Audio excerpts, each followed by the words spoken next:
আপনাদের জামাই যদি ভর্তা লাভার হয় আর যদি আপনারা ভর্তা দিয়ে যদি মন জয় করতে চান জামাই, তাহলে অবশ্যই কিন্তু এইভাবে ভর্তা বানিয়ে খাওয়াবেন। বিশ্বাস করেন এইভাবে যদি ভর্তা খাওয়ান তাহলে কিন্তু পেট ভরে ভাত খেতে পারবে আপনার জামাইয়ের সাথে, কিন্তু আপনিও খেতে পারবেন। তো চলেন কিভাবে বানালাম ভর্তাটা সেটা আপনাদের দেখাই নিয়ে আসি। ভর্তাটা হচ্ছে মিষ্টি কুমড়া যে ছিলকাটা থাকে সেই ছিলকার ভর্তা। এখানে আমি মোটা করে মিষ্টি কুমড়া যে ছিলকাটা আমি একটু কেটে নিয়েছি।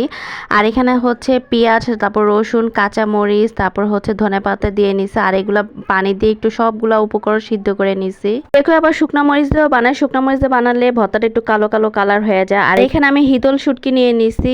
চেপা শুটকিতে বানালে আসলে এখন কোনো গ্রান পাওয়া যায় না। এই শুটকিতে বানালে ভর্তা অনেক মজা হয়। তারপরে শুটকিটা আমি হালকা একটু তেল দিয়ে ভেজে নিছি আর কাঁটাগুলো একটু ছাড়াই নিছি আর কি, কারণ এখানে বাটাবাটি করতে গেলে কাঁটাগুলো একটু হাতে লাগে। তারপরেও কিন্তু সাবধানে বাটতে হয়।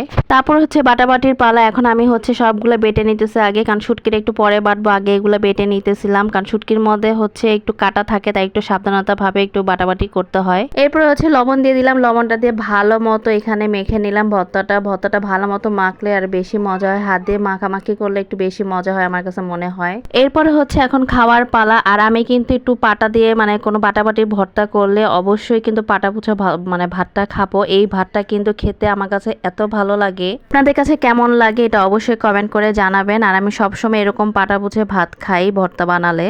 তো আমার এই ভর্তাটা কেমন লাগলো অবশ্যই আপনারা বাসায় ট্রাই করে দেখবেন, খেয়ে দেখবেন, আপনাদের অবশ্যই ভালো লাগবে। তো আজকের ভিডিওটা এই পর্যন্তই। সবাই ভালো থাকেন, সুস্থ থাকেন। আবার দেখা হবে নেক্সট কোনো ভিডিওতে। আল্লাহ হাফেজ।